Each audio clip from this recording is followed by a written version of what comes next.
think that is the disservice that they go in our country. Is these dudes is out of step in a lot of ways. You feel what I'm saying? And our president should be a reflection of our country. Our whole country, our country's 80-year-old motherfuckers ain't the reflection of what's going on. I agree.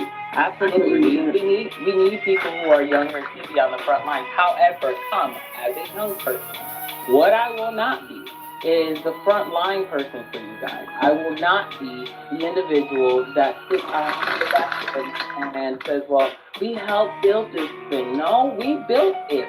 There is a lot of young people like myself who've been in activism, who has been in these particular games for a really long time and never get the recognition from our elders. Our elders were the first ones to say that they did it. They did these particular things, but it wasn't because they couldn't do it. That's not an issue. They can obviously do it. It is the thing that you have young people who will step out to the front line and be your bodyguard, who will be your front line people for the Palestinian movement, who will be the front line for Black Lives Matter movement. I've been in both.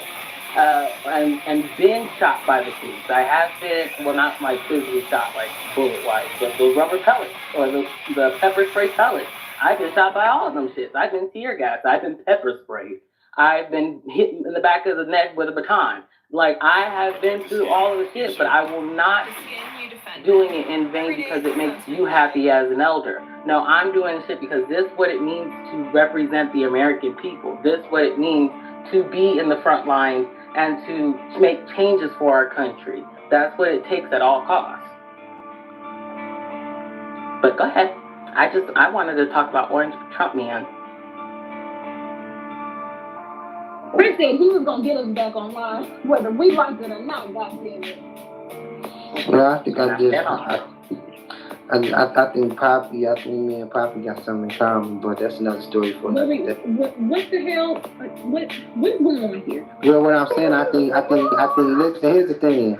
Ask yourself this, Poppy: can you be with a man who doesn't share similar political values with you, right? What I'm saying, I think we share the same similar political views. I'm taken. Let's just be clear. I got a man. You see what I'm saying, okay. Chris? You can't be with someone who doesn't share the same political views as you, right? Because y'all be arguing, especially you.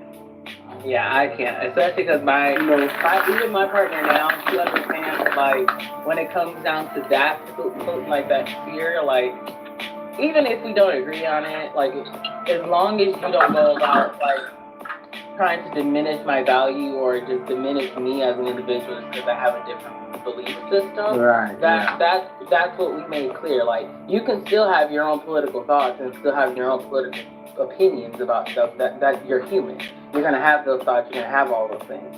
But it's when you try to use it in a way against me, that's where the issue comes in there.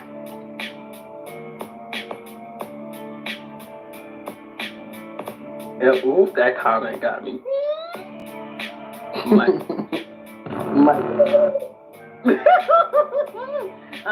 But yeah, hey, I want to ask Chris a question. As a political pundit, somebody who wants to go into this realm, this arena, what did you see from Joe Biden in that debate? Give us your recap and your feelings. And it's funny because it's funny you asked me because I'm also my degree is I have a minor in political science, so that's all we necessarily do is watch the debates and break down all these numbers or breaking down all the percentages. And let me tell y'all, the day that I watched the debate, I said I can't do this sober. I literally told myself I cannot do this sober. Joe Biden looked so lost. There was at one point where I was walking back to my room and it sounded like he had shit himself. Like there was like a ghost sound. Was it like the second time that day he said that he allegedly shit himself? Honestly, I can believe the first time because the first time he really did look like he was pushing. However, I cannot get on the other side of orange Cheeto dust. I can't. That's the thing that we're supposed to be wiping off our fingers and not trying to have stuck on our fingers. And this man, I don't know if y'all read Project 2025 in the deep, like in the fullness of it. Like, I will say, Chris, that is a part of what we have to do with my job. I'm so scared to go through and do what you're doing with that. Like, you guys think Joe Biden is bad. And trust me, he is. Truly, he is. Completely. But the man who you might potentially be voting on is going to necessarily be able to tell you that if you become homeless, you are now breaking the law. You are breaking the law by simply being homeless. And he knows for 100% certainty, this is funny why I kind of it's ironic, is that he makes all these people who are homeless villains in this situation, but half of his people who are homeless are the people who have to deal with the COVID pandemic, and then on top of that, has to deal with Veterans Affairs, which Joe Biden actually put in a way to be able to actually get better health care for the VA. So it's quite funny to me how you guys are being homeless, but then want to turn them into criminals. If I'm not mistaken, I think veterans make up the most percentage of homelessness, but I do have to look it back up just to make sure. Because here's the thing though, as well, when it comes down to veteran assistance, when it comes down to homeless prevention, and stuff like that, we're fighting with Section 8. Our program is not separate. What's with kids and new words? So I have learned and witnessed it bring some type of difficulty in trying to get veterans placed. That for some veterans it's taken I think like up to 2 or 3 years. And that's being lenient, especially in a place like DC that is actually homelessness friendly. So it's a lot. I think that the moderators could have done I understand what they were trying to do because of the last debate, but I think that the moderators could have had some kind of disclaimers on the TVs, or the moderators say, not everything that someone may be saying is totally true.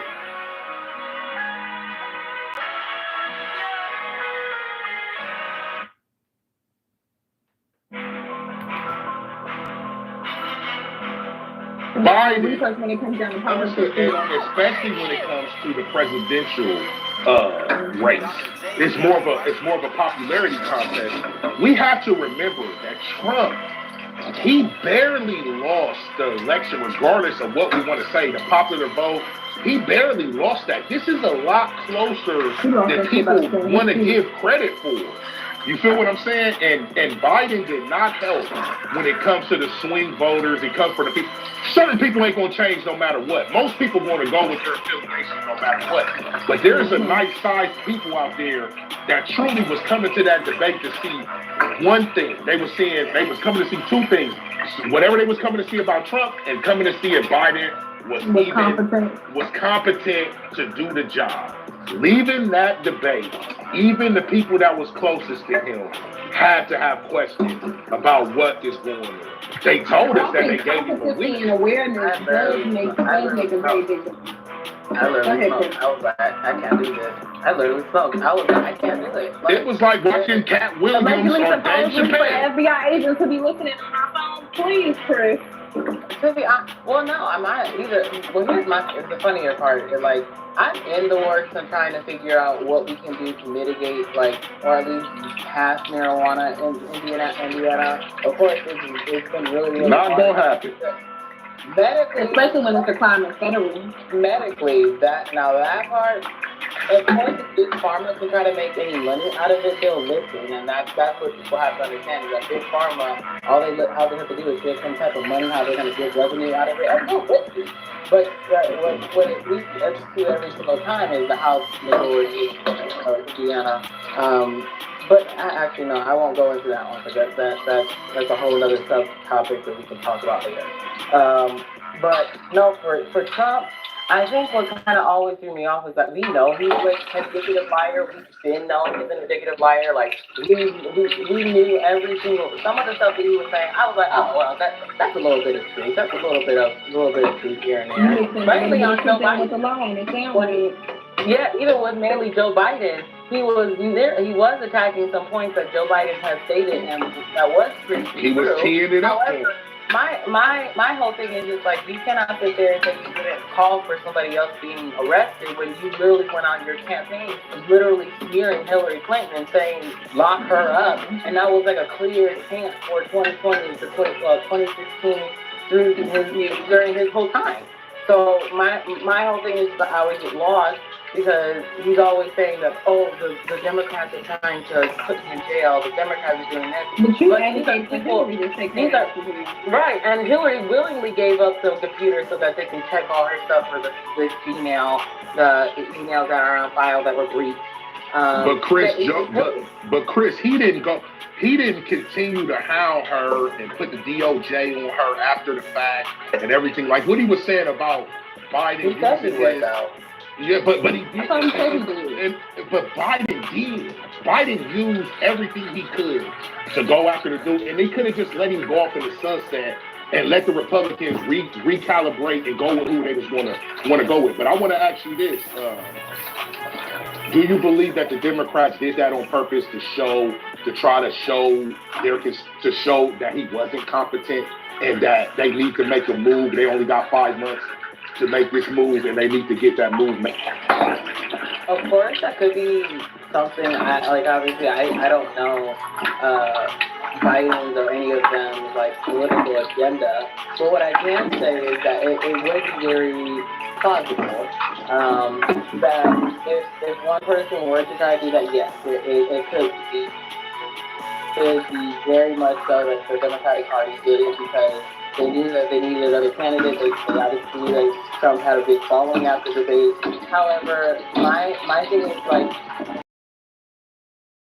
look at it, finding a loophole in the system and not in the system because you found a particular loophole in itself.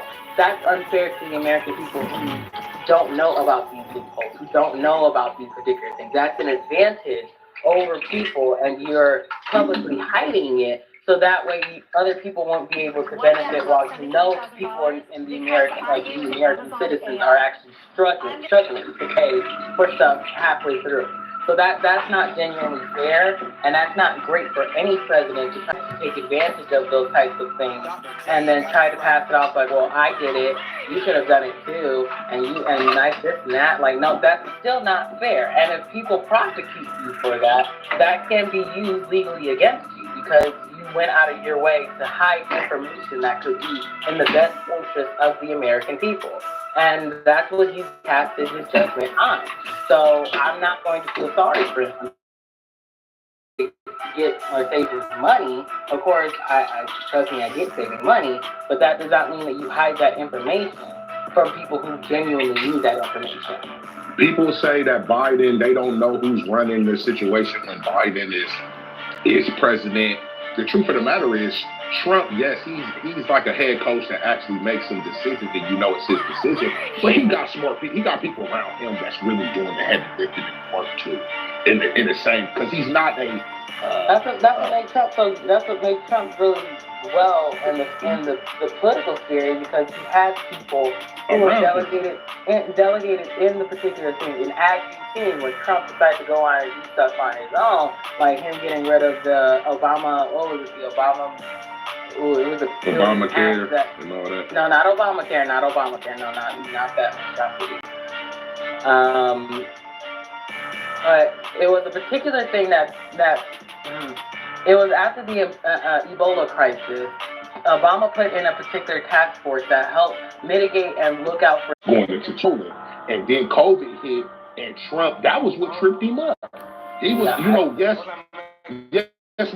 Because a lot of people was in the thought process that racism was damn near over with when they brought Obama into office. But I think, like I said earlier, Trump coming right behind Obama was the worst thing that could have ever happened, because Trump came and showed that the president had a lot more juice than Obama was doing.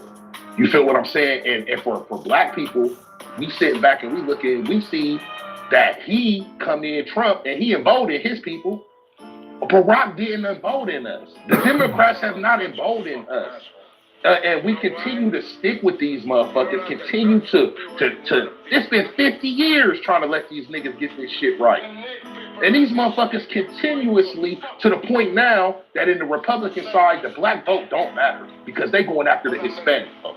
They could care less if one black person really vote for them for real. Because if they get the Hispanics like they want, they don't need us. They got the whites and the Hispanics. And the Democrats, they think they got us in the bag, just like Biden said. You know what he said. You all know the little mind game, Charlemagne. That's how they really, really feel about us. And there's some smart people in this world that's sick of just, oh, we just supposed to go with anything that y'all go with just because this is what we traditionally have went with. Traditions are meant to be broken. I'm not saying Trump's the guy we break it for. And I'm not saying that. But what I'm saying is people getting tired of this Democrat shit. I think everybody can understand.